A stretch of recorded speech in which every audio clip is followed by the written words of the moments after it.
Peace and respect to you all. Welcome to Demolished Doctrine, the beginning of the end of religion. Today we have Mike Carey, otherwise known as the One Good Reason, who I'm really looking forward to speaking with. He seems bright, he seems honest, and that's what I look for more than anything. Because what I hope to do on this channel is to have people consider a realistic view of spiritual stories that will lead them into understanding, not necessarily belief. Belief, I think, would come later. But I mean to point out logical inconsistencies within the normally espoused view of the text. And by the text, I mean all of them. That would include the Bible, but it does not exclude other texts. Mike, if you would tell everyone what you've been up to, what your channel's about, your intent in these conversations, possibly a little bit of why you're on YouTube at all, would be great. Yeah, sure. So I'm very much interested in epistemology, the study of knowledge, of course, how you determine something to be true, and just kind of following your thought process and how you figure out what's going on. And a lot of the times when we do this process, we come to a roadblock, or we come to some period of ignorance or point of ignorance. And I like to highlight that on any claim that we're putting forward, or any assertion that we're putting forward. So that's something that's been very passionate, something I've been very passionate about. The One Good Reason is a project that we, myself and Xavier Hayes, along with the assistance of John Hoskins, have been putting together, talking to various people, not necessarily experts in the field, maybe even just, laymen like myself. I don't want to assume, you to be a layman, but just not necessarily somebody that's a scientist or a doctor specifically, but just speaking to people on a street level basis, on a regular basis, to see if they know what they're talking about when they make certain claims, or trying to figure out why they say the things that they do, or why they do the things that they do. And if they determine that after a brief conversation they don't have a good reason, or they can't justify that reason, hopefully that they'll pivot and maybe return to that when they do, or do something different. So this has been a little bit of a journey. We do interviews, like formal interviews, where we'll get very in-depth for someone's lens, their worldview that they're looking through, first and foremost, to determine if they're maybe religious, if they consider themselves agnostic, atheist, etc., anything in between. And then we go to the actual meat of the conversation. So I've done an interview about truth and falsity, apology and forgiveness, consciousness, free will, determinism, friends and enemies, acquaintances, and how they work or develop or build or fall apart. We've talked about things that you wouldn't normally be able to walk up to somebody in the street and say, hey, what are your views on, let's say, apology and forgiveness, for example, without getting tased or pepper sprayed, right? So this has been a good outlet for a lot of people who maybe look at something like psychology to be a taboo, or they look at psychology, let's say, or psychotherapy as some kind of a stigma associated with that. So this allows them to kind of freely air their beliefs in a calm environment, in an honest way.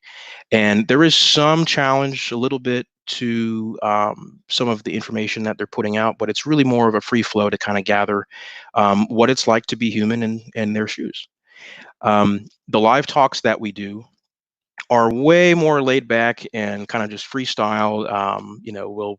We'll be very, laughing and just kind of bantering back and forth about different topics. For example, we did a talk called Distant Minds, I believe 2 weeks ago, about, aliens, things like the Drake equation, and if there's such an idea of distant minds maybe living elsewhere in the cosmos, whether they've navigated to the Milky Way or even further, to the Earth, and interacted with someone like Travis Walton. I don't know if you've seen the movie Fire in the Sky. But those are the types of talks that we'll do. I did a talk on love, and I just kind of shared my view on it.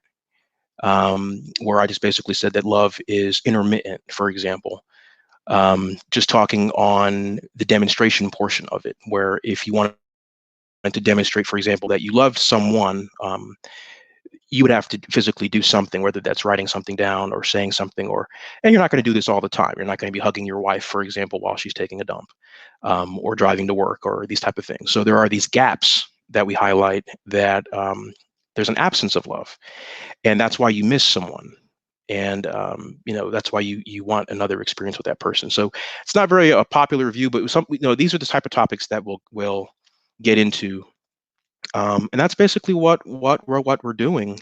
Religion, for example, is one, how should I say, corner of the octagon or decagon, or however large you'd like to say. But we touch on all various topics. So that's basically what we do. It's been really fun. Sometimes we get all types of characters that are blatantly antagonistic and send death threats and things of this nature. Oh wow! Sorry.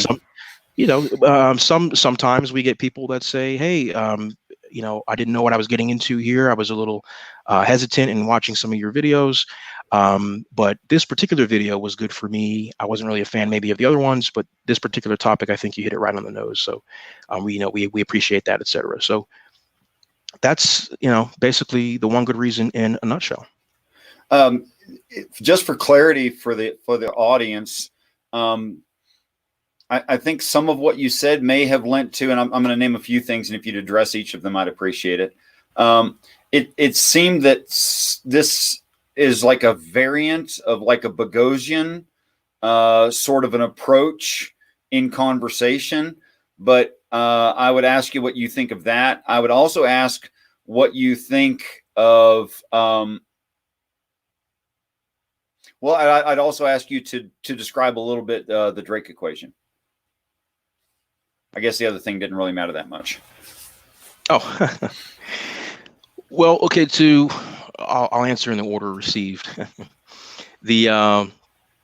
I would say it's like we're kind of along those lines. The twist of it, though, is sometimes we might not actually push the person to examine their views. It's kind of more of the person by vocalizing the view, and then me kind of steel manning their position, and they'll say, "Well, no, that's not quite right," and then we'll do this a series of times, and it'll distill down to, that is kind of what I'm saying, isn't it? And then it's their own idea. It's their own, intrinsic motivation to examine by way of conversation. And sure, we'll begin that conversation. We might reach out to them to begin the conversation. They pretty much take it from there. We're leading the water to the horse because we assume that they're thirsty. But as far as the Drake equation, my understanding of it is, the calculation that based on, let's say, X amount of stars, and the tendency for planets to be orbiting around these stars, and the likelihood of a percentage of those having a planet similar to ours, and then what's the percentage likelihood of those life actually developing on them. So the more stars and more galaxies that we're realizing exist, it leans and lends to that idea that there could possibly be quote unquote distant minds. Now, I am more willing to accept that something like, let's say, a mushroom, what you and I might consider to be something like a mushroom might exist. That I'll grant. I don't have an issue granting that. It becomes a little bit more complicated when you say, well, is there a class? I'm sure you're familiar, a class 2 civilization, or some type of intelligence that's able to dress itself and use the internet or travel or do these. You're referring to the Kardashev scale in that? Correct. Okay. So that part of it, I'm willing to say that it's possible, because we're humans and we have an example of us doing this. So that part, I'm willing to say that it's possible. Of course, I'm not going to say that I know, but something like the Drake equation is a good starting point to at least give a justified reasoning into thinking that this could be. Now, it could be completely false. There's no way to know, but at least you're building that argument from observation, and then it's more than just a mere assumption. It is an inference, but it's based on looking out and seeing similar happenings and as our solar system.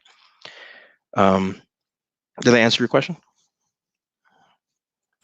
Yeah, well, I wasn't meaning to derail and get to, because really I was talking about what you aim to do in these conversations. And all of that was kind of background that was necessary, I think.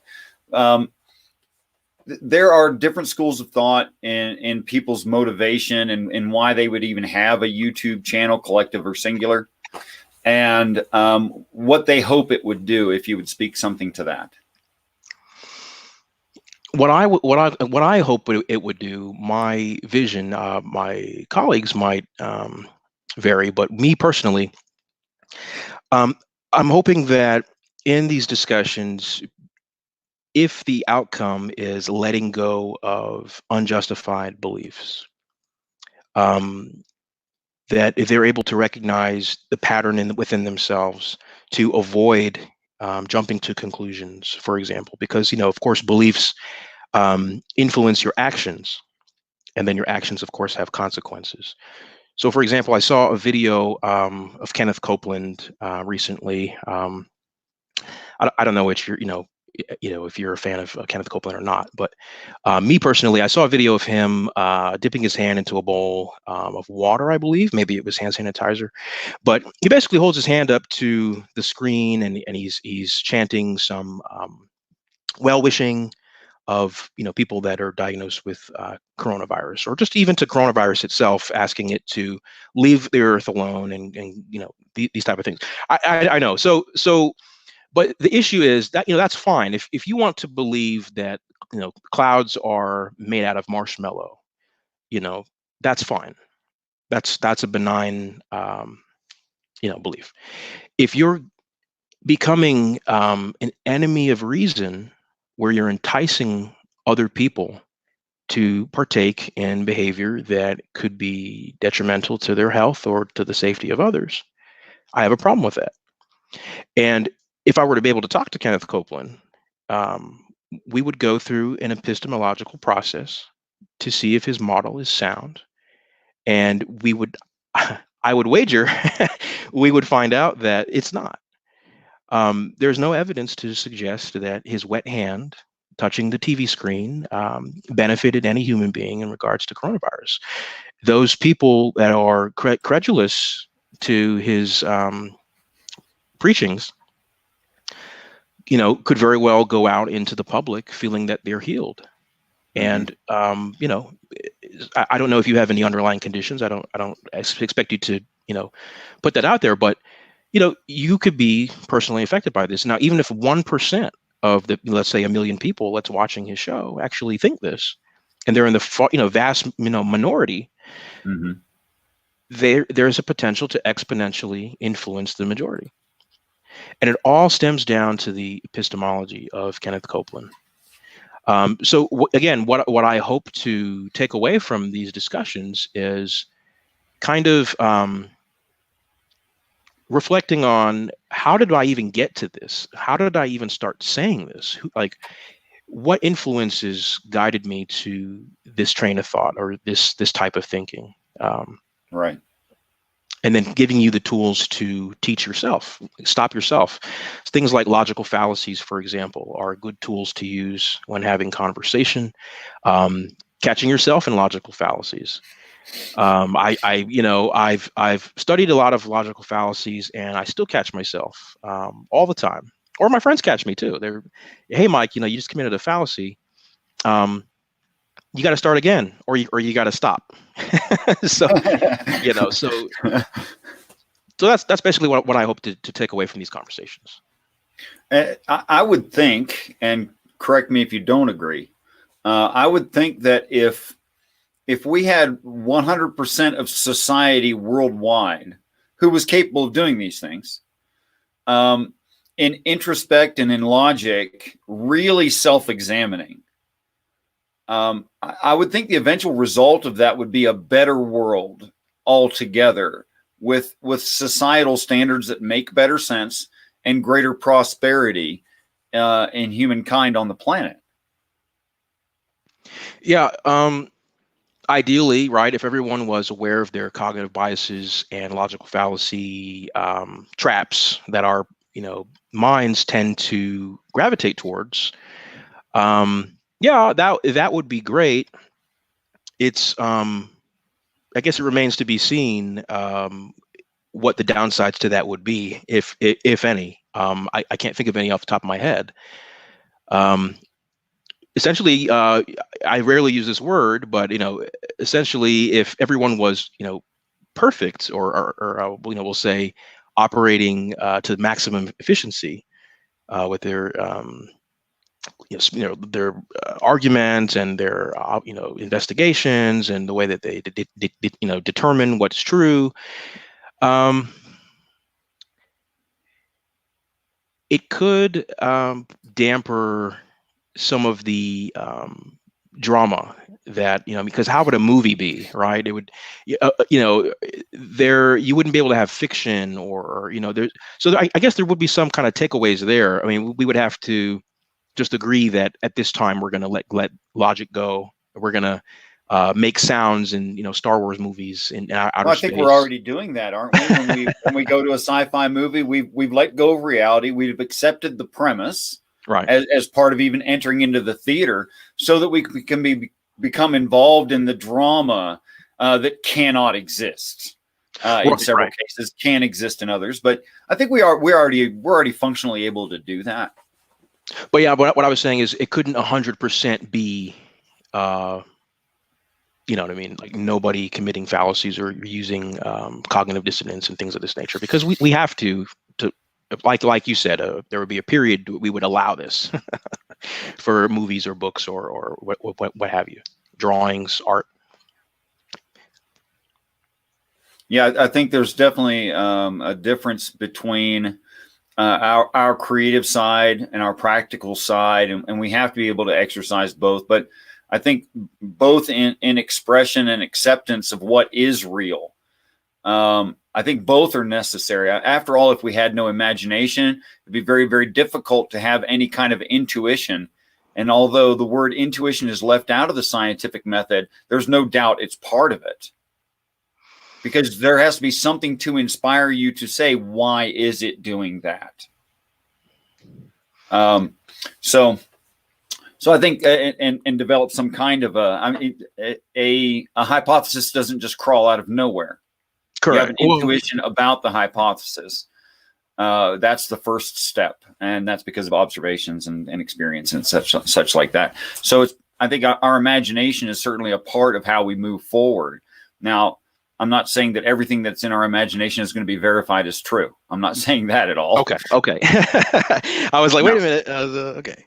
No, but we have these methods of falsification to show what is and what is not our imagination, and what is not our problem solving that perceptually looks a lot like imagination. That's the thing, is being able to differentiate between what's being imagined and what is quote unquote reality, right? So we assume that we exist, and we assume that we're in this video together. Mm-hmm. Right. Or if we can agree on that, then we can work together to figure out what's going on in reality. That being said, if you don't mind, what label do you accept, or maybe you don't accept a label? I'm trying to ascertain what your position is, and what lens that you approach your worldview through. For example, like Christianity or humanism, or something along those lines. Okay. Maybe you don't even use a label, because I don't want to. No, it's okay. Okay. I think I think that I don't think you were trying to suggest those are mutually exclusive ideas, that a person couldn't No, be a humanist and a theist simultaneously. correct, correct. I think of myself as both of those things. Okay. I'm a fan of logic, which does not mean that I'm well versed in terms. I'm not at all. I'm a fan of what I think is realism or being practical. I'm a fan of human beings. I find us very, very, very interesting. And I don't mean that sounded really haughty, and I didn't mean it to sound haughty. I mean, I like looking at self. I like looking at you and seeing what you do and trying to understand where you're coming from and how you think about things, and comparing that to my own experience, which I think is something that we naturally do to meter whether or not we've yet lost our minds. So we asked, did you just see a Mustang with a dog in the trunk and the trunk open? Because I might be crazy. I'm not sure. I've never seen that before. Did you see it too? Or you might just say, did you see that? Hoping the other person, describes the same thing that you saw. And I think we do that constantly. And I think we need to. And I think the only other answer is what you already lent to, is solipsism. That if you think that your experience is the only experience and is therefore valid for being the only experience which you're part of, you're self-confirmed. That's great. But there's also no point in me talking to you because you're some faction of me, or vice versa, which I think Matt Dillahunty is justified in calling himself in some ways a solipsist and simultaneously hanging up the phone on solipsists. Yeah, I, at risk of committing a personal incredulity fallacy, I don't have a good argument, and I haven't come across a good argument to solve the issue of hard solipsism. However,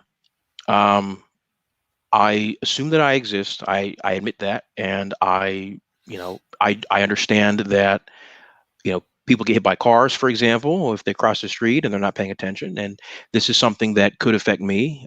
So I have to get on with it and play the game by the rules that appear to be the case.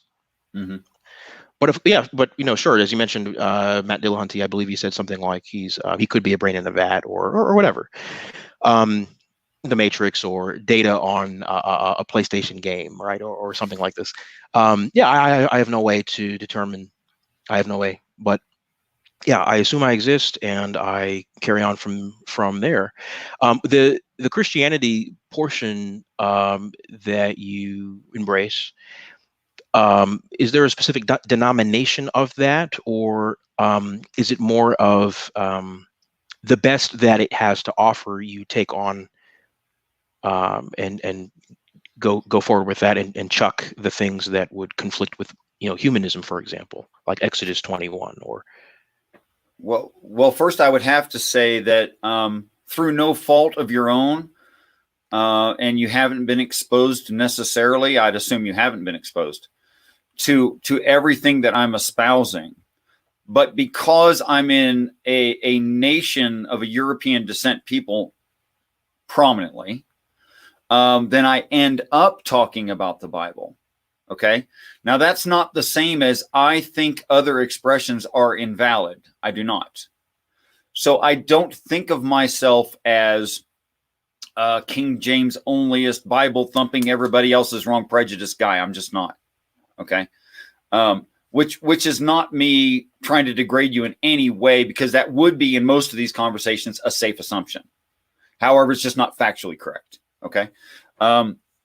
Understood. Okay. So would you repeat the other half of the thought that you had?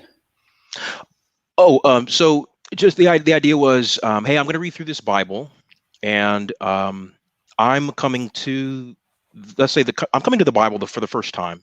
And when I approach the Bible, I already have, before I open it, I already have experiences and influences.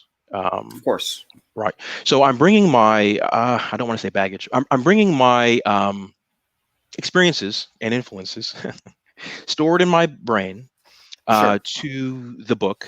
And I'm going to read things that might conflict with how I've already established myself.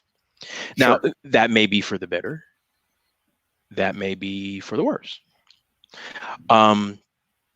When you do this, or when you did this, I assume you did this.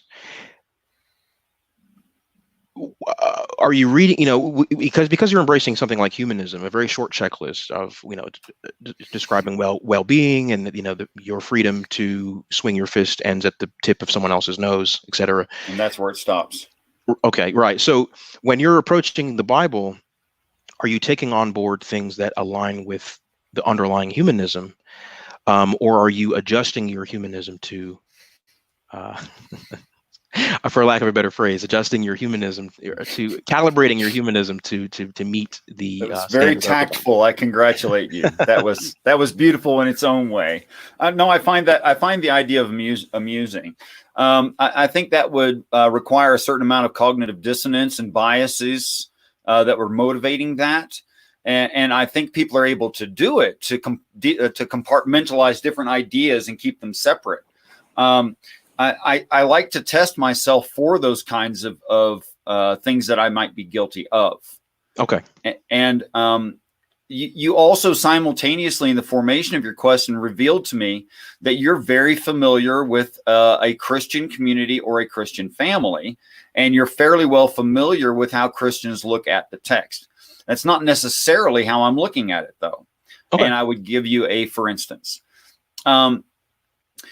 We as a European descent society based greatly in Judaic religions have adopted much of the way that the ancient Hebrew people, even pre-Abrahamic Jews in Hebrew society, would have used their speech and colloquial terms and euphemisms and things like that. Okay. And a lot of Americans are just unaware that that's where we get it from. But factually, we do.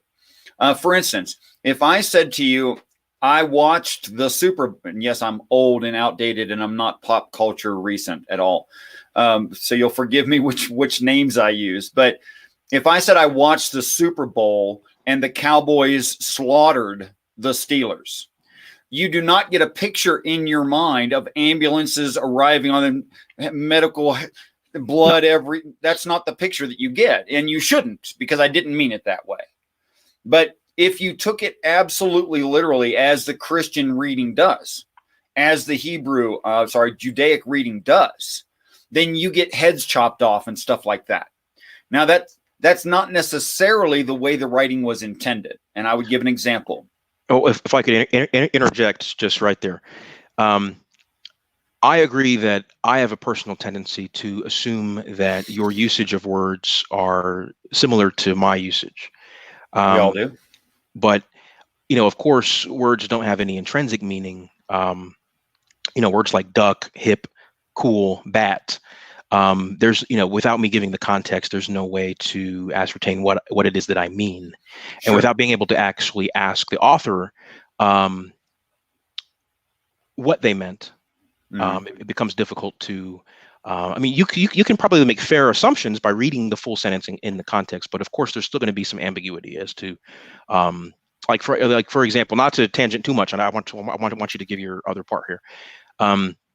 But you had that discussion, I believe, with empathetic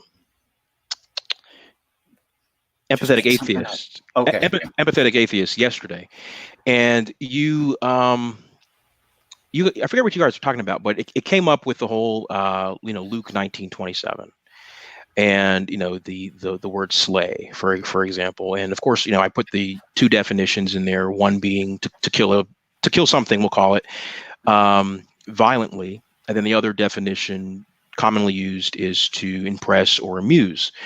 So that particular sentence that says, those that did not want me to rule over them, bring them here and slay them in front of me. You rightfully corrected me because I jumped to the word kill, but in changing it to entertain or amuse, it becomes a little bit of a strange situation, because if you and I are hanging out and you know, everybody in my neighborhood is outside saying Michael is a piece of shit. He's a backslider. He's a huckster. He's a liar. He's a terrible father. And, we need to call Child Protective Services and, just remove the child from his home. And they're all ganged up outside. And you run into my house and you say, Mike, these people out here, they're hating on you. And I say, what? Those that don't want me to do, etc., bring them here. And I want you, Richard, to entertain or amuse them in front of me. In front of you, yes. So that was the issue that I was taking with that. But anyway, that was my point of, I can assume the usage, but I can't know what you meant. Even if you tell me, there's no way to know what you meant in the time that you said it. But anyway, please continue. Yeah, of course you're correct that there's immediate context, there's larger context, and there's different levels of that, and all that has to be taken into consideration as well in the usage of words, which are, as you said, not prescriptive in definitions, but are descriptive in the way that we're using them.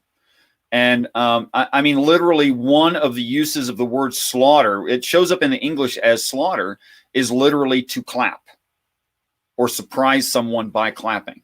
That's literally one of the usages.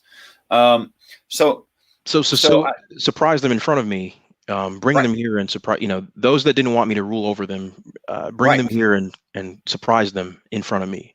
Right. Okay.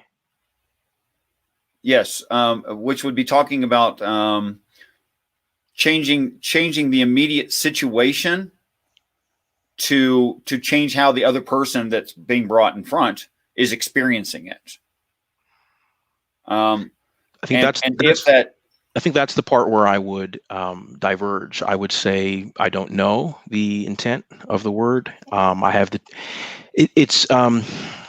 okay. I do admit it's easy for me to look at that and say people are negatively talking about you, and that on average, in general, we can look at human behavior and say somebody might experience an emotion such as vengeance or wrath or just anger in general or being upset. Sure. Nobody likes to hear negative things about you, or I don't want to say nobody, but the vast majority of people would rather you not say bad things about them. I'm sure there's some masochist out there that would love that, but very same heresy, but yes. Yeah. So, but when I read that, I look at that as it's easy for me to go to the idea of those people are bad. They're talking bad about me. You're my employee or my associate, and I want you to, whether by ruse or by directly telling them their fate, I want you to bring them here, and I want you to do harm to them or something. That's kind of how I was reading into it. But I understand, the other definition. It just becomes, I don't know, it's kind of problematic for me. But I would just say that I don't know the actual intent of that usage. Well, how do we know an author's intent in a work, a literary work at all, ever? How do we know that? Correct. That's the same question that I would ask. I would say the best method to ask, to figure that out would be to discuss that with the author. But even that, as I said earlier, there's no way to determine if the author is being dishonest. They could have changed what their meaning was, conveniently at the time that they're being asked. So it at least would be good to be able to ask the author, but of course, we can't do that with the Bible. Right. I understand that. Yeah. What if the author said, "I know of my intent for you to prosper you and benefit you"? What if that were in the text, and it is? That's an announcement of intent. If you're, I want to be careful here. If you're saying that they would either be in conflict or contrary to one another and have cross purposes, or you would use that additional message to ascertain the intent of the first message, I would say you might possibly be justified in that. Okay, because I think with consistency, I'm sorry. Okay. I was just going to say, as long as we're agreeing that we still don't know, but we're trying to get there. Sure, absolutely. Okay. I mean, if I assume that Stephen King cannot write a novel without contradicting himself, then I could read a lot of things in a Stephen King story that just aren't supposed to be there. But if I assume he's smart enough to at least keep track of what he's saying, then I should get closer to what he intended. You're muted somewhere. Excuse me. There's a double assumption because they're also assuming that Stephen King wrote the book. Yes. It could be a book written, the text says written by Stephen King. And then with previous knowledge of how Stephen King portrays things or whatever his personality is, and just like you said, he would write in such a way, you would still not know if he actually wrote the book. So it's true. You'd have to accept the first assumption as being the case and then pile on an additional assumption. No, I don't think that's terribly important who the author is, in that when we're talking about names, since I see that all of the stories are telling the same story, it could be Fred Thompson writing under the name Stephen King. I'm absolutely fine with that. That wouldn't change the story or the intent of the writing. That I agree with. It would just be difficult to, even if it was Fred Johnson,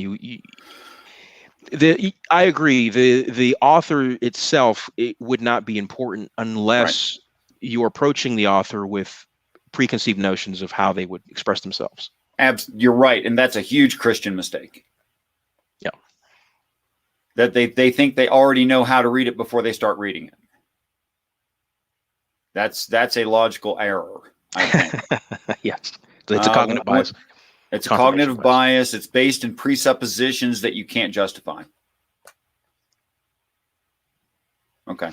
So one of the other things that is my little thought child, my little brainchild here, is I like to talk about the origin of choice. And in philosophy, of course, when I say choice, people tend to think about free will. And I have to make the distinction that there are two separate ideas. There's free choice, and then there's the concept of free will. So when I'm talking about choice, I'm talking about in order to make a selection, you need at least two options at bare minimum. Two or more, but at least two options. And when you're looking at these two options, you're maybe weighing out pros and cons for, to keep it simple. And, when you figure out which of the two have more pros and, or less cons, you'll commit and you'll make that selection. The issue I have with the choice itself is that those two options. The two options were not chosen to be there. For example, you go to the grocery store and you don't vote for what gets put on the shelves. And even worse, if your grocery store has 10, just keep a small grocery store here, we'll say it has 10 aisles. If you were to record yourself going through the grocery store, maybe you only go to aisles 1, 2, and 3 for your groceries. Had you gone into that grocery store and the other aisles were blocked off by a guard with a machine gun and said, you can't go this way, it really wouldn't be a big deal because you were going to go to aisles 1 through 3, but you're blocked off from the other choices. So that's kind of the thing, is that you're not choosing the options, but you're telling yourself that you're choosing of the available options. So you're forced in this position to choose of the available options. So it becomes a problem because you're not truly choosing. Right? You don't choose to exist. You don't choose to be born on the earth, for example. You don't choose, et cetera, et cetera, et cetera. So in the light of that context of this predicament that you're in, of feeling like you're making choices, but understanding that you chose to go to Wendy's, but you didn't choose that the Wendy's was going to be nearby your home. And that just happens to be the place you go to eat most of the time because of the place that you work and the type of money that you make, and all these influences. But you feel like you're ordering a double cheeseburger and a big fry, and that you chose to do this, but you were forced to have these. But you can't order lobster because they don't have it. Correct. But you would tell yourself that you didn't choose for lobster; you chose for the Wendy's. So, in light of that context, and being that I really don't want to misrepresent your position, but don't worry, I won't let you. Okay, thank you. But in light that I want to say borrow or lend credence to Christianity, mm-hmm. Would you say that your God or your deity, or just whatever term you would prefer, would you say that your deity created choice? Well, take your time on that if you. No, I'm fine. I just wanted you covered a lot of topics there, and I wanted to not forget anything. So you spoke of your brainchild, and you spoke of an actual child. You have an actual child, and if so, I'd like to say thank you for your dad work. A lot of males abandon the role, and thank you so much. And I'm sure the child, if doesn't appreciate it now, will appreciate it later. But I'll speak in an assumption of the child right now and say thank you, Dad. I appreciate that. Thank you. As to actual grocery shopping, although this is completely off topic, for all of you who are unaware, you can actually go to your store manager and request certain products, and if enough people do, they'll actually put them on the shelf for you. So you do have some influence there if you so choose to exercise that. Which is not me comparing that to your statement. I'm just in factual life. It's a fine example, but in factual life, you actually can influence your grocery store. You asked me if my God made choice. Created choice, created the circumstance that would manifest into a period of indeterminacy where you would be able to select. Okay. Well, I'm recently leaning more toward free won't than free will. I would say that in advance to agree with you that I see a set, and within that set that is available, I eliminate things that I don't agree with, and whatever's left, I'll take, even if it's a horrible option.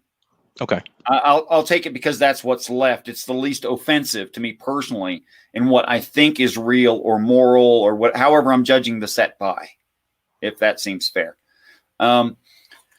It is a normal Christian claim to say, although the text says I made all things, in context, I believe what that's saying is I made all things necessary for you to live, that are good for you in the present moment, that support life on your planet. I made those things. To say that because of that line, made all things, I think is stretching it way beyond its context and intent. I mean, how ham-handed is the line? Oh, by the way, I made the stars. I'm just going to throw that in there. Although any one of them add up to much more than your planet, I'm just going to throw that in there. I made the stars also, and I think it's talking in context about pointing out constellations. I made the star constellations, not the bodies themselves. And that is a very, very ancient form of religion, and explanations of religion is astrology. So I think one of the oldest ones, actually. Before there was written word, you could always point at the stars and tell stories of creatures and formations and living beings and hybrids. Lots of interesting things. You can make up anything you want to tell a story if you use constellations.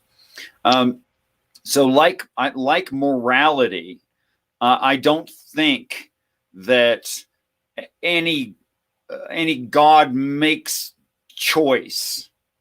Okay, so it's incoherent to me. Okay, so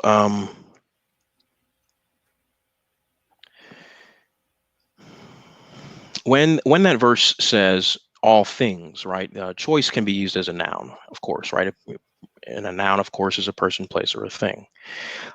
So if and I appreciate your response, and it was a well thought out response. If we're going to say the answer is no, the deity, or you say a god, does not is not responsible or accountable for the phenomena of choice. Do you have a follow-up to how you suspect choice arises or choice becomes an intricate part of our reality as it appears to be?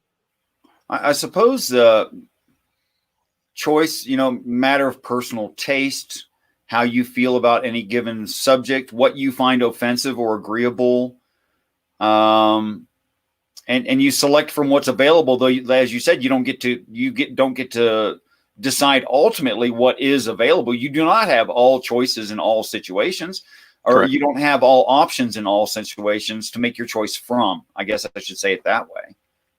I don't know if that even addresses what you just said. It partially does. I mean, you're agreeing with. I don't want to get too deep because I don't want to lose some of the people here. But to keep it simple, you're forced to be in the situation where these options are available, Pepsi or Coke, we'll say, and you're selecting, let's say, the Coke.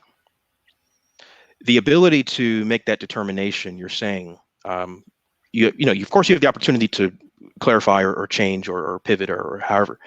But currently, you're saying the deity is not accountable or responsible for that phenomenon, for that ability to weigh out those options and make that selection, that determination. So my follow-up was, how do you think that process manifests? Well, I think you have a few choices there. You could be a creationist and say God made it. That would be one of the options. You could actually stick with the Christian text and say that our first human being was a created kind, apparently purposefully put together and gestated in an existing animal that it was fairly dissimilar to. And there it was just the first human being in the universe, and then we're descendants of that first human being, which apparently made its own female. I apologize. I don't think I was clear. So I do this sometimes, so I apologize. What I mean is the very phenomenon of choice. So, for example, do you believe that your deity makes choices? I would just answer physics. It's just physics. It's just the reality of it. We could talk about emergent properties of the brain and such, but I think that's what this is going to reduce down to, that we're not actually making choices. Correct. Like everything that you pointed out, we're not actually making choices. I think there's very, very little that we have freedom in, actually, okay. which is not predeterminism or even chemical determinism, in my opinion. Because there's some amount of leeway, but it might be that I go to the grocery store and I don't find what I want. So I go out to the ocean and I trap an octopus and I put it in a blender and I blend up frappe octopus because that's what I want. Right, but you don't choose your wants and you don't choose to be hungry, for example. So I guess what my question was is, right, if your deity is choosing to create the earth, for example, or choosing to create light or choosing to create humans, is that something that you agree with, that your deity makes choices, or is it irrelevant and it's just living up to following its nature, just the same reason you have a child? Okay, cool. I'm actually really happy with your response, to be honest. I've asked preachers, pastors, deacons, fathers that question for years. And what do they say? Well, they don't perform very well, to be honest with you. Why do you say that?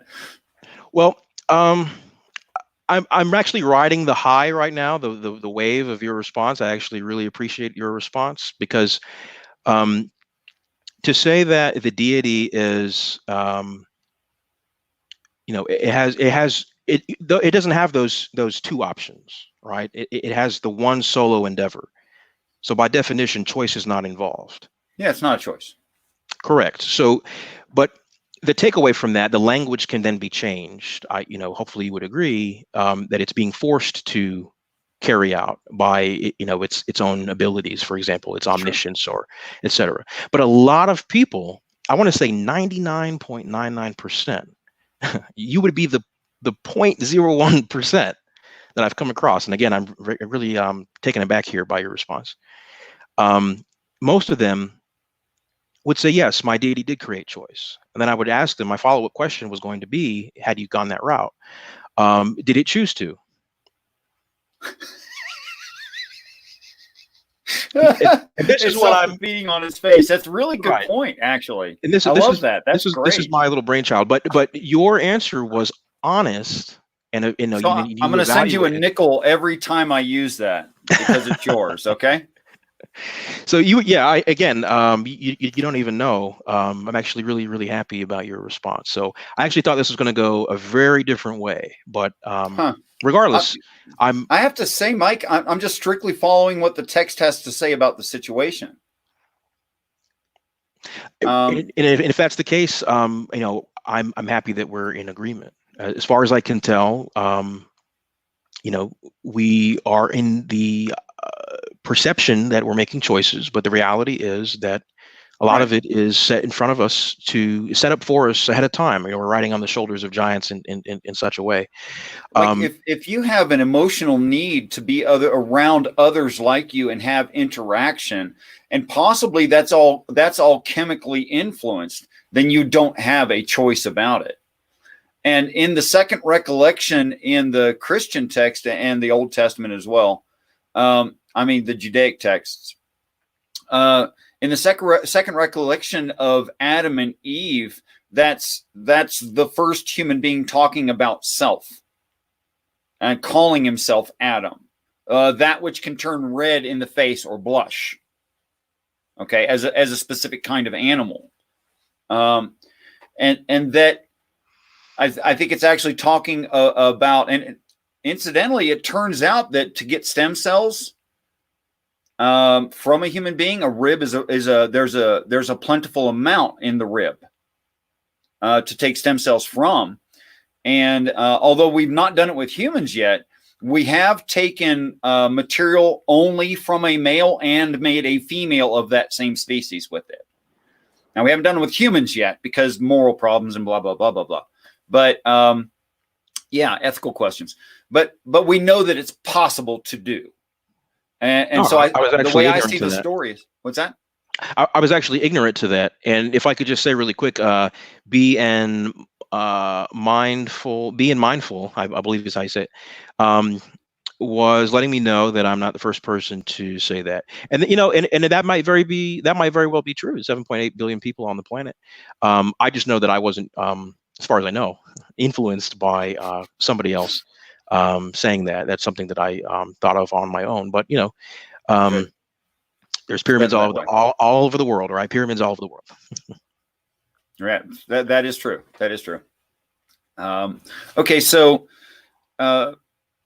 assuming no dogmatic presuppositions about the text and taking it quite seriously, that the first man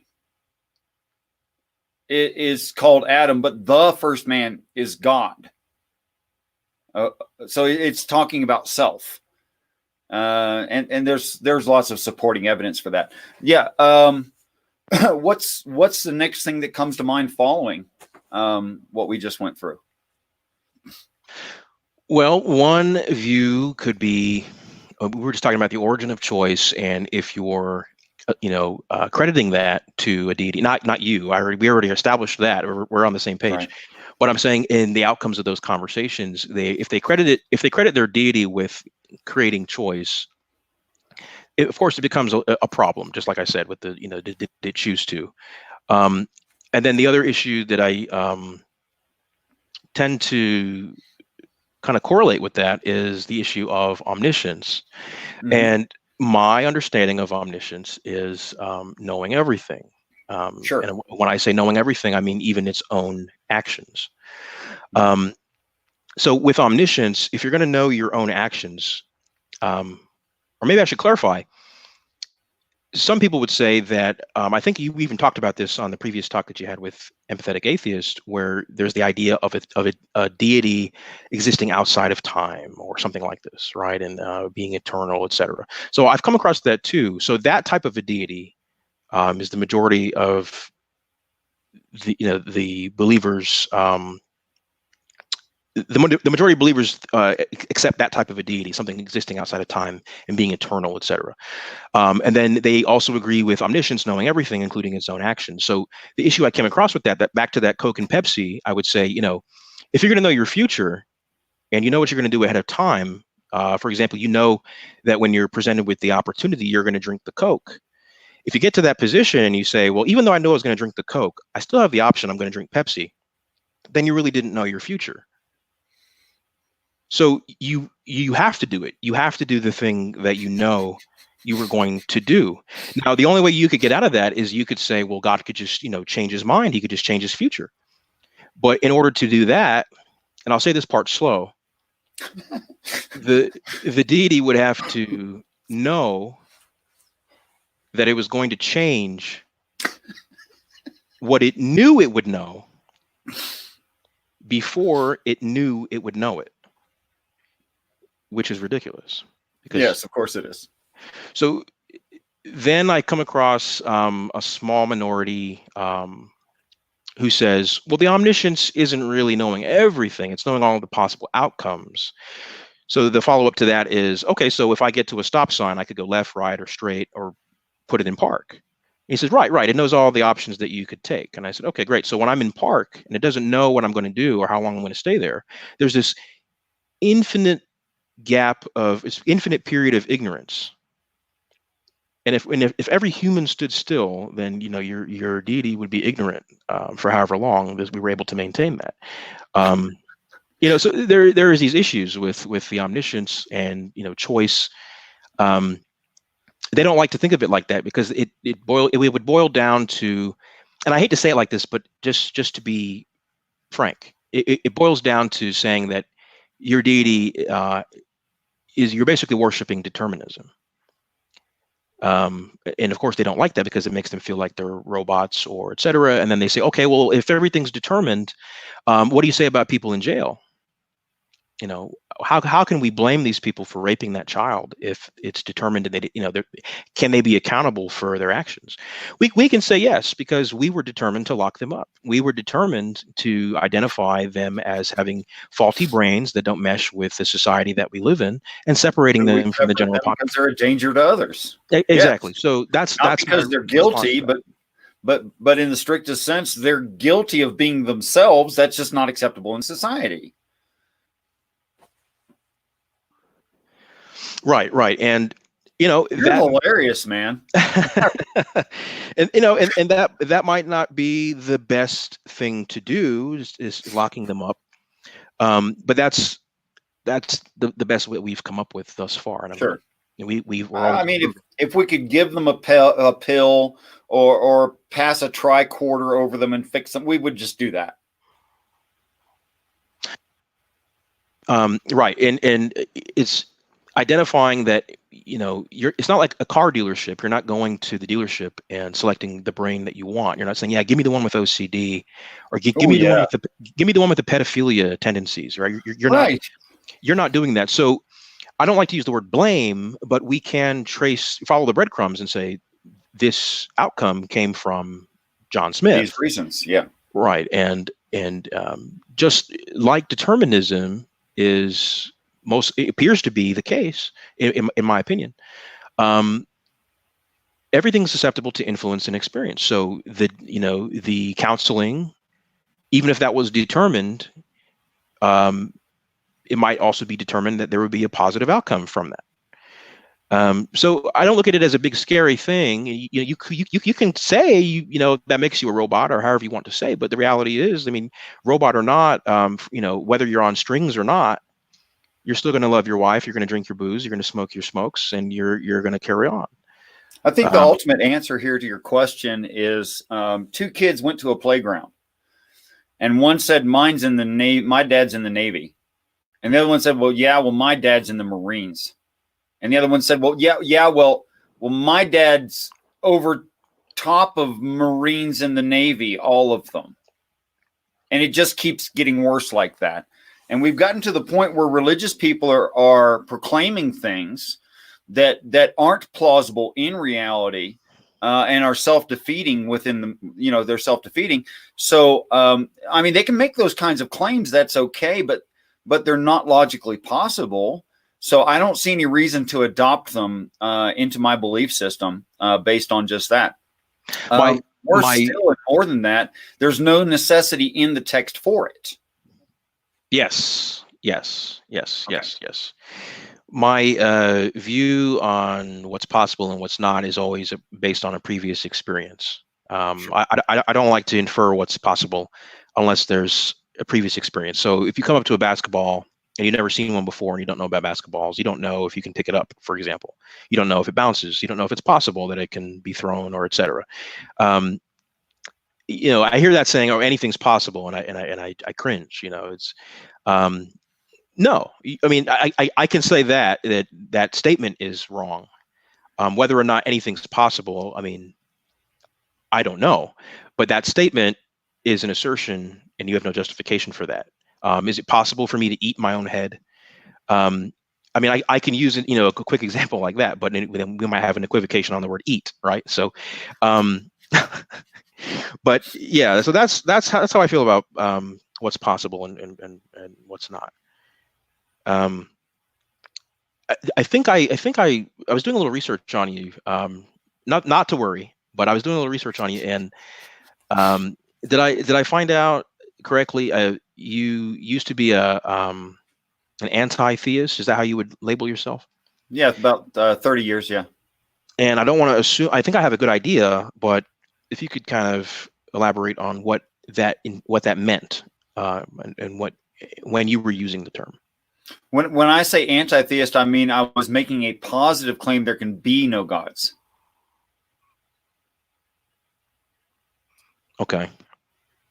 Did you take it a step further as well as, I mean, some other people I come across at that time anyway, that if a deity were to poof appear and say, what now? I would doubt my own sanity rather than accept deity.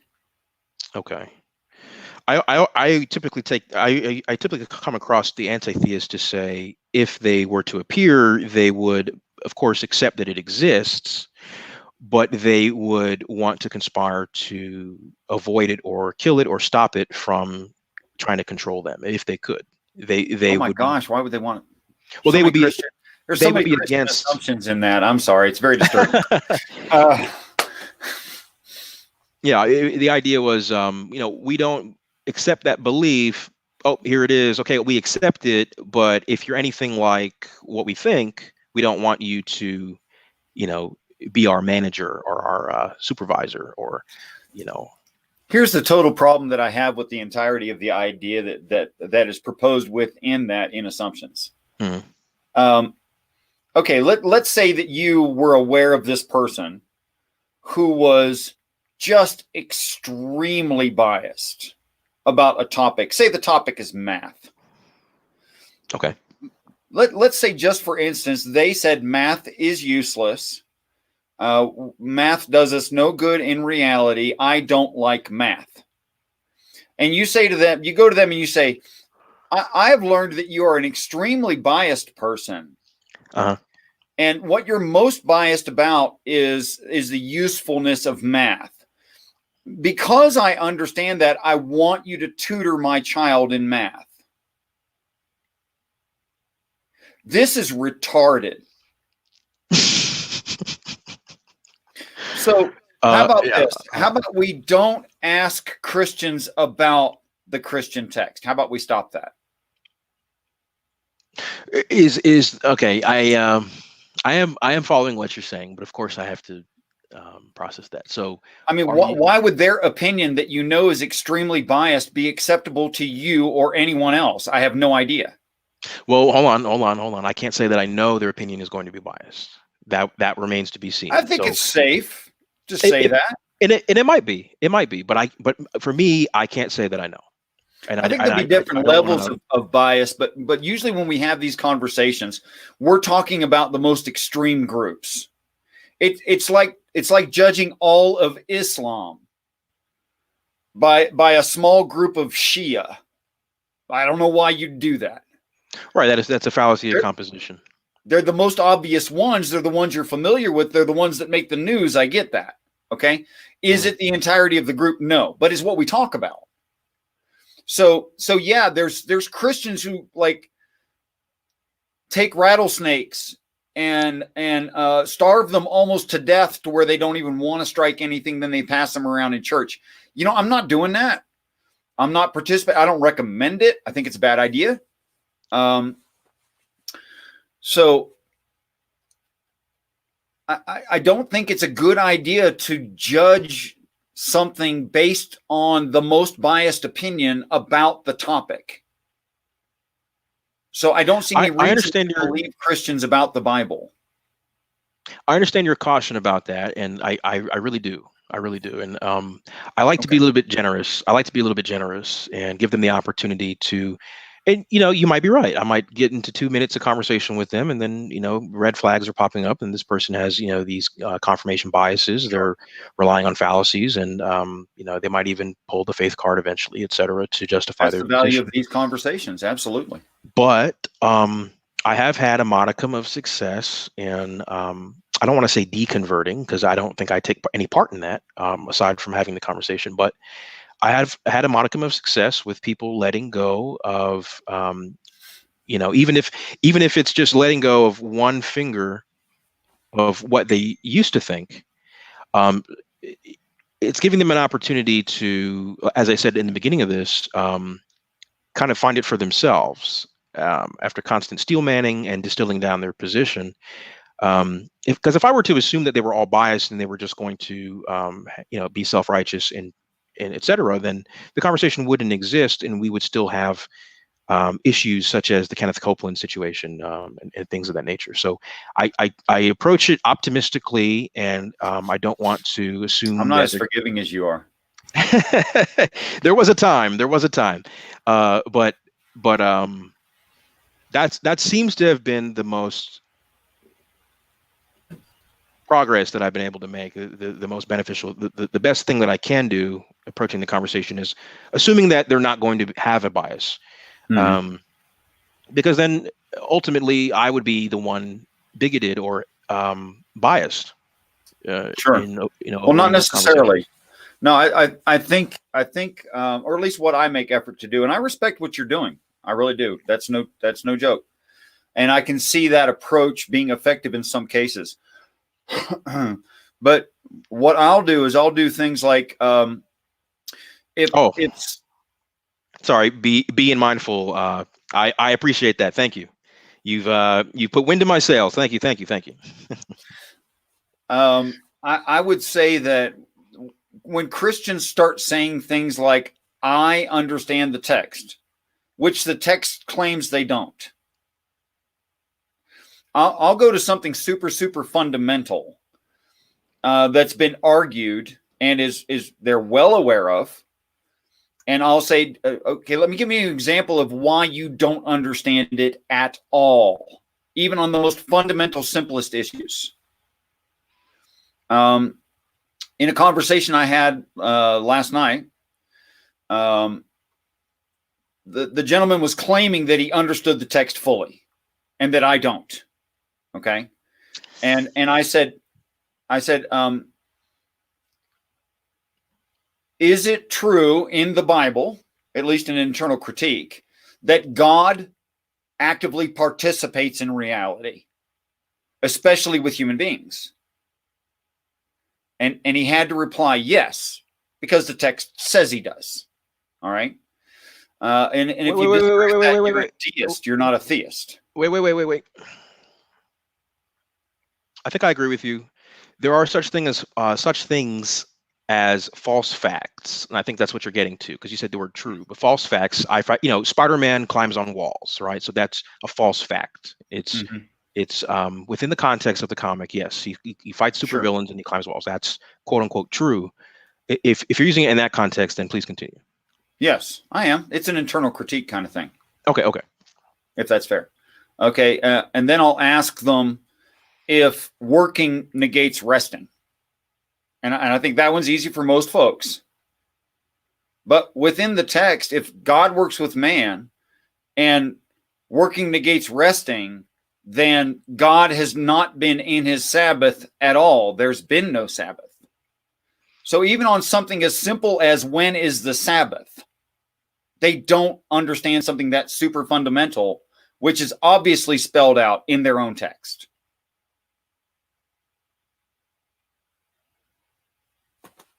I wouldn't be as brave as to say, I mean, I can understand what you're saying. It could be misinterpreted as a day of the week or, a larger event, etc. But then why use 6 days to begin with? Because the word day, of course, could be, just the light outside or the rotation of the earth as we've colloquially used it. There's no sunlight till the third day. So it's not the rotation of the earth or the existence of a star. That has nothing to do with it. This is true. Okay. That goes back to the other thing I was talking about is I like to talk about the abilities, right? The omni abilities. So like the omnipresence and that deity that possesses that ability would be planting the seed and eating the apple produced by that tree simultaneously. So it would be saying, let there be light while light already existed in its own experience. So if that is the case, then it's already experiencing the Sabbath. Yep. If Christians are right about that, you'd be right about that. That is, I agree with you. It makes no sense.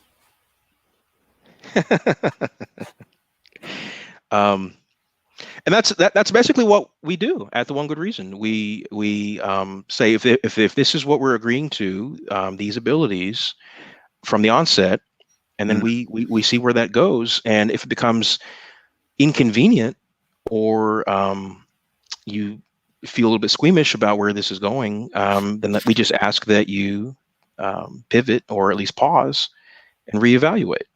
Yeah, I love what you guys are doing. That's beautiful.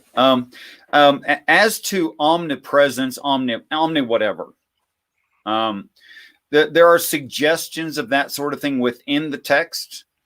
But I would say in context, it's more like saying when I was in the womb, mom was omnipresent. By my experience in the moment, she was everywhere around me simultaneously. She was omnipotent. I couldn't walk. I couldn't eat. I couldn't do anything. She did everything for me.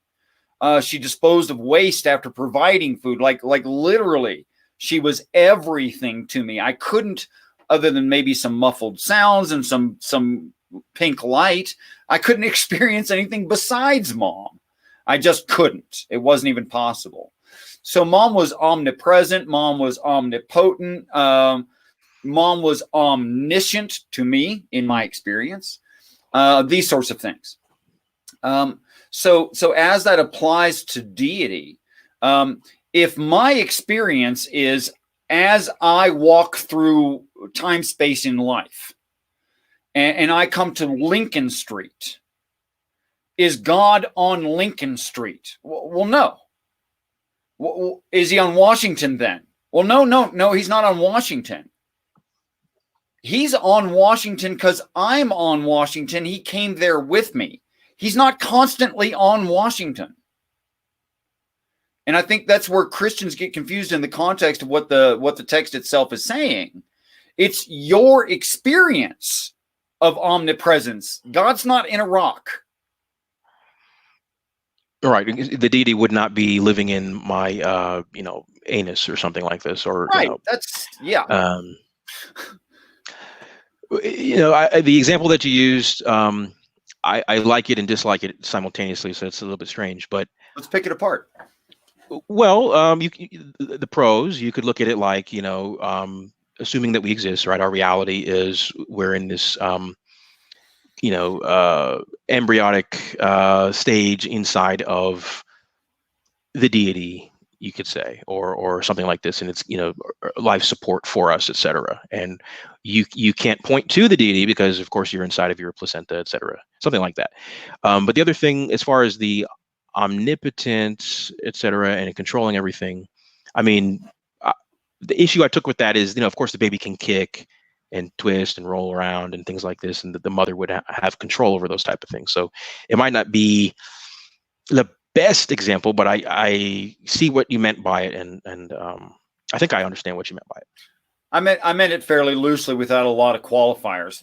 We can keep picking it apart as much as you want. I think it's totally what the text is referring to, and not that God is actually everywhere simultaneously, but by my perception would be, because I'm experiencing God, not that trees are experiencing God. Okay. And do you or have you asked how the deity became to possess these omni abilities, if any abilities? They're only perceptually omni. They're not omni. They're perceptually omni. So the observer, the human, the deer, what have you, the cockroach. Okay. So I immediately wanted to jump to a conclusion. So if I'm wrong, please correct me. But the conclusion that popped into my head just now was, if everything ceased to exist, does that strip power away from the deity, that particular power? If it had nothing to experience, obviously, if there was nothing to perceive the omnipresence, as you said. Well, I believe it's its own consciousness. Okay, so it's not still would have some amount of, it would still be self. Okay. It's just there wouldn't be any me to perceive that self. So I guess, to get more exact, was it omnipresent prior to the creation of humans, for example, or creation of any life? Was it omnipresent prior to the creation of any life? Guess not. Awesome. I love this. We're in agreement. I never thought about it, but it wouldn't. This is what we do. Right. Sweet. Awesome. And by the way, best logic test I ever had in my life. This is really interesting. It's interesting me sitting here watching myself do this. It's exactly what we want. This is exactly what we want. Mm-hmm. So should I also assume that there is a devil, or a antithesis to the deity that is doing the opposite of what the deity wants, or not wants, but opposite of what the deity would be credited with? I have to be careful how I word these things, because it's tough, isn't it? It's so tough. It's being recorded, and it might be embarrassing later. I don't want to say anything amiss. I don't get embarrassed. I just don't want to. I want to be as clear as possible. I appreciate your clarity and your carefulness. I actually do. I'm making jokes of it, but that doesn't mean I don't respect you. So, just to keep it simple, is there some kind of a devil or something that most people that partake in this would think is doing wicked things, or enticing people to do wicked things, or is that not how you view it? What I see in the text is there's an intelligent species capable of making conversation in certain ways, having communication in certain ways. That it doesn't suffer from weaknesses like morality. It doesn't have that problem. But it's not in any way the kind of animal that I am. Although I am, as an animal, a direct descendant of a long lineage of this kind of animal.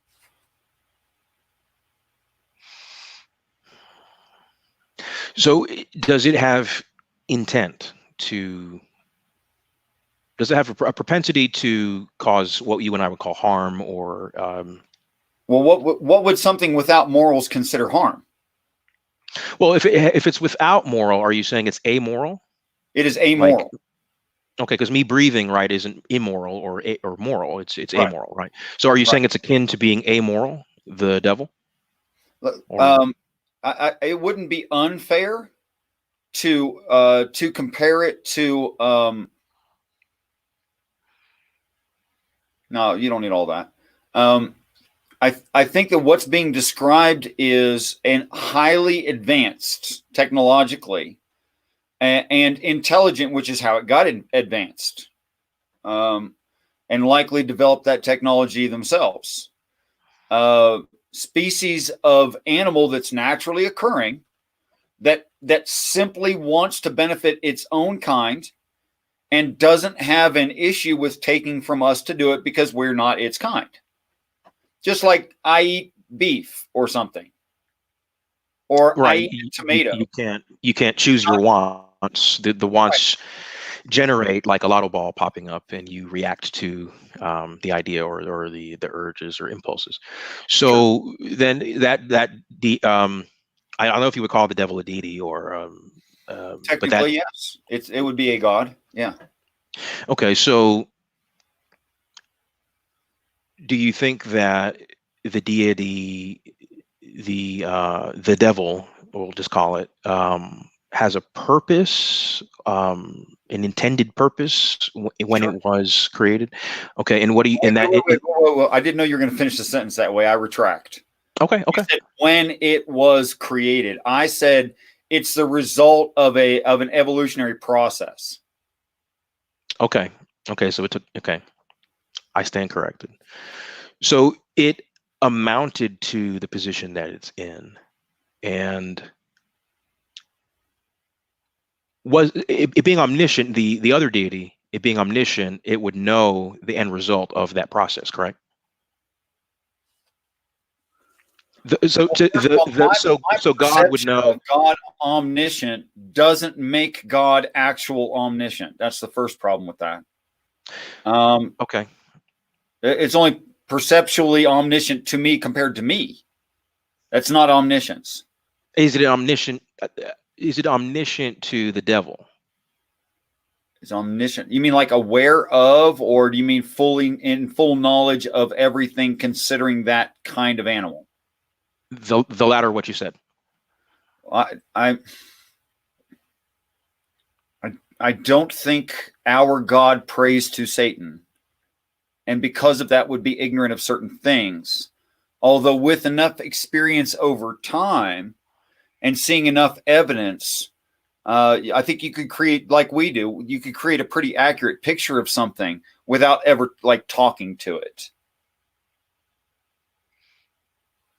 Without an actual communication, you can make observations. I mean, we do this in wars. You don't go and ask the enemy of your army, what are you going to be doing? And why are you doing that? And how are you going to perform that? Because they're not going to tell you. But you can make observations, and you know what war is. You know what kind of thing your enemy is. You can figure it out pretty good. Do you think that the God would be in a position to prevent the devil from doing anything that it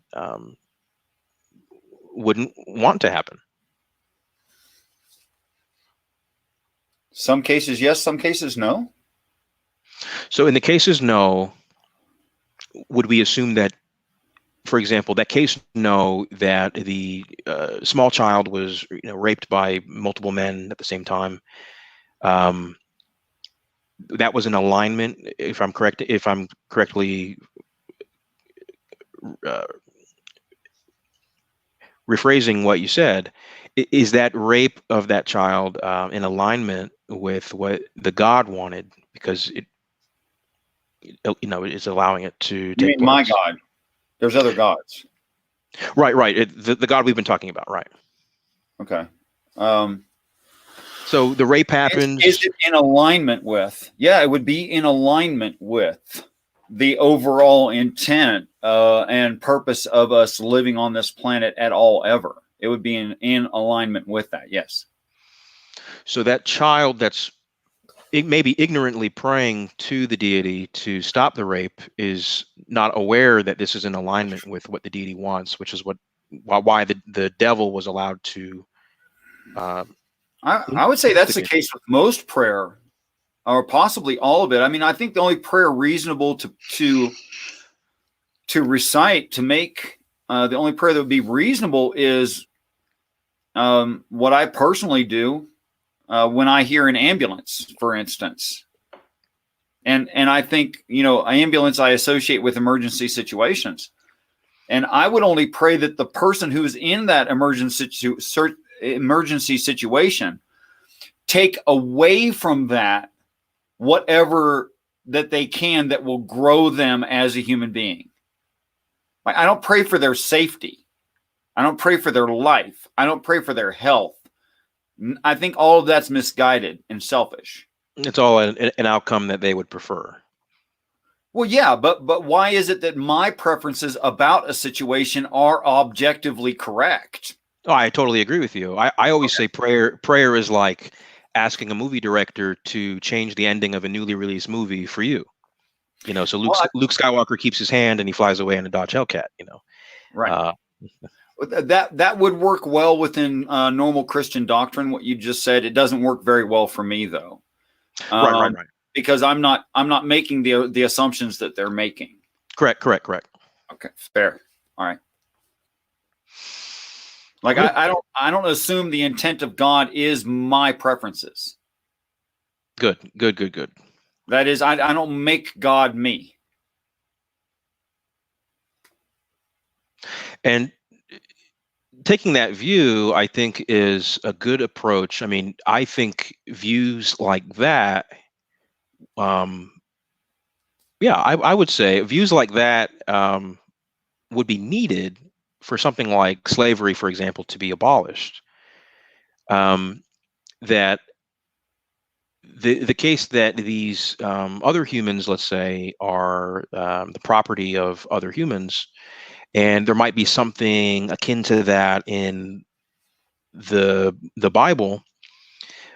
We might not necessarily know if this is in fact something that the deity wants. Mm-hmm. And that even if you are praying for slavery, that the deity would, I hate to say that, praying for slavery, that the deity would ultimately say, you know what, I'm going to take your suggestion, I'm going to take you up on that, and it's a better idea than the plan that I had, if it does exist. So you would need to take that view that, first of all, it's not about what I want, for the deity to be answering everyone's prayers. Because if you have two conflicting prayers, you have a football game, right? You're both praying for your opposite team to win. Then you come to an issue of when your team loses, that would be demonstrably an issue for mm-hmm. the accuracy of the prayer, or at least the reliability of it. I think the video is frozen a little bit. No, it's freezing for a hair, part of a second every once in a while, but I think it's no big deal. My screen's completely frozen, so it must just be me. Well, but if I'm your going to assume audio that is it's still recording. Just continue, and if you want to leave and refresh, that's okay, but it doesn't seem to be a necessity from this end. Okay, hold on one second. It might just be my setup here. I'm using a old computer. Well, you're able to see me still? Yes. Okay.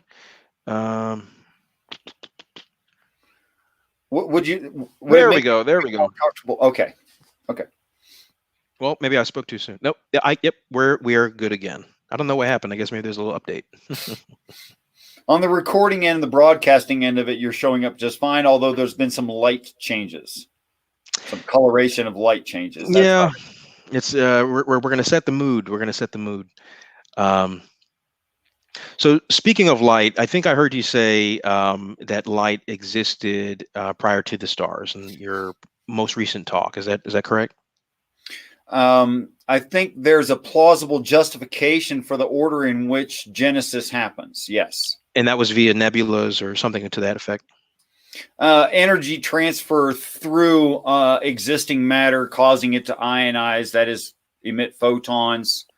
And then, of course, that would, as that continued, as energy flows through those particulate masses, it collects them because just flow just does that. It's just a natural function of energy flow. The deity itself, is it made up of anything, such as these materials? The deity is made up of carbon and it's literally a human being, the first human being, and a lineage of human beings working toward things like promoting wisdom, knowledge, counsel, understanding, fear, power, and conservation, the seven spirits of God. Okay, so you have to give me a second here. I haven't heard that before, so I'm trying to gather my thoughts. The deity that we've been talking about is essentially a human being. It's a series of human beings, but human beings nonetheless, working collectively in a singular mind and azimuth and function. Like the first of the humankind would not call themselves God. Okay. Might be more accurate to call itself the first Jesus Christ. It might be more accurate to say it that way. Now we have to unpack that, of course, while we're here. So the human beings, let's say, are they? Is there a gender association with these human beings? Are they males or females? Or sure, let us make man in our image, male and female. Yeah. Okay, so they would have penises and vaginas and everything to go with, like the ability to make babies. Yeah, all that stuff. Okay, yeah. So one last follow up to that before I want to get this logged in here. Then these deities, this club, the God Club, they have to eat then, correct? Sure. So what are they eating before they're creating the things that they would eat? You're not going to find where it creates an animal or a plant. Okay. It says it borrows them. Is there a period when they leave? They take some with. Is there a period where I'm just trying to follow this? If is there a period where they would need sustenance, but the sustenance would not be available? No, there's no necessity of that in the text. In fact, it says the exact opposite. It said took supplies with us. That's what it says. And the supplies were created by them. No. Okay. I just want to be clear. Supplies were created by those who went through the evolutionary process and gained technology over vast amounts of time. So almost identical to us going through evolution. What's that? And almost identical to us, you and myself, is that I'm born in, the roads are already paved, for example, and everything's secondhand with T-shirts and sure. Okay. So in their club, sorry, go ahead. I was going to say in their club, just like we've traced our ancestry back, they would also have. I'm going to keep going with this until you correct me, but they would also have presumably a common ancestor. Is that correct? I think we should see similarity in genetic material, if that's what you mean by a common ancestor. I'm saying in the God Club, if you and I are in the deity club, right, and we've gone through evolution in such a way. I don't know why you're assuming that. I never said that. I don't think the text says it either. Okay. I think that was the miscommunication. That's why I was going down that train of thought. So let me just let me just translate just real quick, real briefly. You know the story of Moses, of course. Of course. Okay, now Moses was part of a batch of boys, the only one that survived. Okay? And Pharaoh's daughter, maybe just for novelty, rescues it. Didn't ask permission, by the way. Didn't ask permission. Just rescues it. And then uses its gestational mother for it to nurse on, so it'll live. Okay? Mm-hmm. Okay. I believe that what that's talking about is the beginning of the first Homo sapiens sapien, the first human being in existence in the universe. There was this slave class of animals, and somebody was making probably a regularly scheduled update. Really useful worker AP thing, 5.6. Okay. But batch 5.6 was too smart, wouldn't make good slaves. Kill them all. Just wipe them out. One escapes, becomes a novelty, is put in charge of all of its own predecessory slave class, and most of the ruling class, by the way, put in charge of. So apparently the ruling class was aware that this thing was way cooler than all the slave class, and most of the ruling class, they were aware of it. So in some kind of, I don't know the exact set, it doesn't go into those kind of details, whether it was like, all right, I think you're maybe cooler than me and I'm God. You got to go. Or if it had to fight to escape and stole technology, but it looks like it bargained for the technology and supplies to take with it, is what the story more lends to. It doesn't go into great detail, but that's basically it. Do you think you could come up with a reason why someone like myself might take issue with that? Probably 1,000 reasons, like standard Christianity, every darn sect of it. How is it a god if it was created? There's lots of problems that you could put forth. But what I'm talking about is consistent throughout the text, can be read in the text. Okay. So in an internal critique, it works better than anything I've ever heard of. That's fine. Yeah, but besides that, you've got the Euthyphro dilemma, the stuff you mentioned before. Do we even know there are aliens? Why would aliens come here? Would they contact? I mean, all these. Yes, and on. Yeah, sure. Okay. And I don't think I'd take issue with it then in that sense. Otherwise, I was going to need a second set of lungs. Right on. Okay. Well, let's wrap this here so that the viewers are not deterred from playing the video. It's about an hour and 45 minutes in. Do you typically do like an after party or? No, I don't normally do an after party sort of thing. Okay. That's something that's happened a few times that you obviously observed. But I would ask you to stick around for a few more minutes in case there's someone in the listening audience right now that'd like to put something inside chat. If you do want to put something inside, that's very kind. Thank you. If you do want to put something inside chat, brothers and sisters, please do. But please be sure to @Richard Madsen so that I can see it, find it easily. And we'll give you a few minutes to react to that. And if Mike, if you'll tell of what future events you can say are set in stone and will happen on your One Good Reason channel, which I understand now to be a cooperative. I was under the impression it was just you. But if you speak, I would never be so arrogant to say that I am the One Good Reason. Good for you.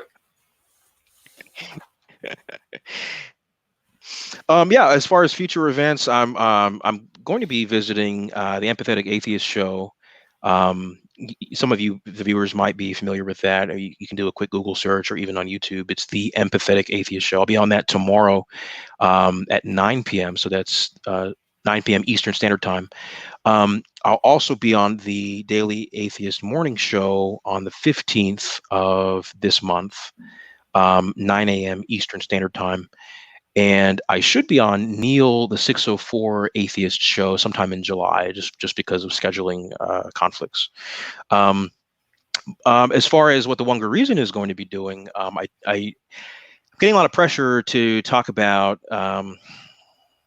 coronavirus, the COVID-19 situation, where the allegations of maybe knowing more than they're telling people, and the whole conspiracy theory of if doctors are being pressured to label deaths as coronavirus, et cetera. But I have so much research to do. I'm not going to jump into that talk until I can intelligently respond. So that may or may not happen. What are you, responsible person or something? What are you thinking? But yeah, so I mean, I did tell them I would look at it, and a lot of people have been asking me about that, and just to kind of touch on it. But again, I don't want any regrets with jumping to conclusions, and kind of practicing what I'm quote unquote preaching. But it's a compliment to you. I just want to say this was very spoken, well thought out, interesting stream. You both have helped me to look at choices in a much more in-depth manner. Hey, I appreciate that. And that's exactly what we want. If there's 100 people watching this, and only you were to have that takeaway, then mission accomplished. And I don't know everything. These are things that I've observed, and I constantly challenge what it is that I'm saying. I know that when I approach the typical religious person and speak about the origin of choice, I can come off very abrasive and antagonistic, and we're not trying to completely smash these somebody's personality or self-esteem. We're who's this we? Lightly the One Good Reason anyway. Okay. is not trying to smash anyone's personality or self-esteem. We understand there's big conflicts within somebody's culture and their upbringing, even their family, their friends, and things that they draw value from. So I don't want to say tiptoe around it. I mean, if we have to get, for lack of a better term, aggressive, we will, but that's not usually the route that we like to take. We like to, as I said, mention it, have the conversation, and if we're using the formula correctly, it should come out of the interlocutor's mouth that it's their own idea, that their own realization, their own epiphany, if you will, their own revelation, that hey, I might not be on solid ground here, and I'm going to have to retract what I said and back off. It doesn't necessarily mean I'm wrong, but I'm going to take a little bit more time to think about this. That's always healthy. And it doesn't always have to be something deep. As a joke, I used to go around and ask people, what do you call this part of your mouth colloquially? And they would say, oh, the roof of my mouth. Sure. And I would say, well, wouldn't this be the roof and this be the ceiling? And they said, "Oh yeah, sure." And I said, "Well, so now that we agree that it would be the ceiling, you can say the top of your mouth, which is still that one syllable. It's less letters to write. Are you going to continue saying the roof of your mouth, or are you going to start saying the top of your mouth? Are you going to pivot?" And a lot of them say, "I'm going to still say the roof of my mouth." And I ask them why, and they say, "Well, someone might think the top of my mouth is up my upper lip, or it would take too long to explain, so I'm going to continue with the nonsensical statement to save time." And that's the realization that I want them to understand, is that even if you do figure it out, that, hey, there's a better way to do something, are you pressured into conforming to what the rest of the group is doing? And sunrise is at 5:42 tomorrow morning. You're right. You need saying sunrise even of itself. Like tonight we would say we would say Friday night, where maybe ideally we should say Friday night. Because you wouldn't say Friday night day. So that's kind of to be funny. That's another thing that we look at, the way that we say things and why we do what we do. But yeah, you guys can check us out on Facebook.com/the1goodreason, the number one. The YouTube page is much of the same. Please like and subscribe. but yeah, I'd like to go through any of the questions maybe in the chat, and I can stick around for a little bit longer. Well, they've almost had enough time to formulate anything they wanted to say, so I'm getting ready to cut them off. Yeah, if you already have thought too much in your life and understand reality too well, and you understand logic too well, please do not go subscribe to One Good Reason, because they're gonna force you into more of that. Hopefully, if you have too much confidence in your position because it's just so well founded, please stay away from there.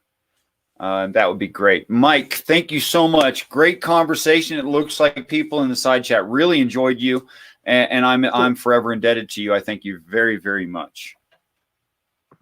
Appreciate it, sir. You have a good rest of your night. Peace and respect. Kick yourself out. It's the red dot with the white X on it in StreamYard. I want to make sure that you've said what you liked. Okay, sure. Here I go.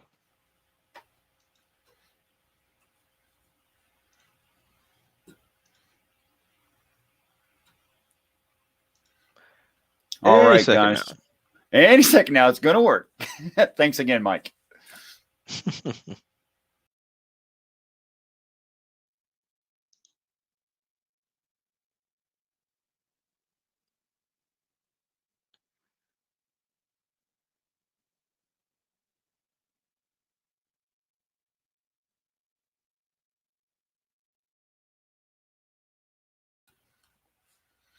All right, we got that sorted out. Okay. All right, guys, last thoughts. Looks like you guys really enjoyed the conversation. I'm glad to see that. I thought he was going to be interesting.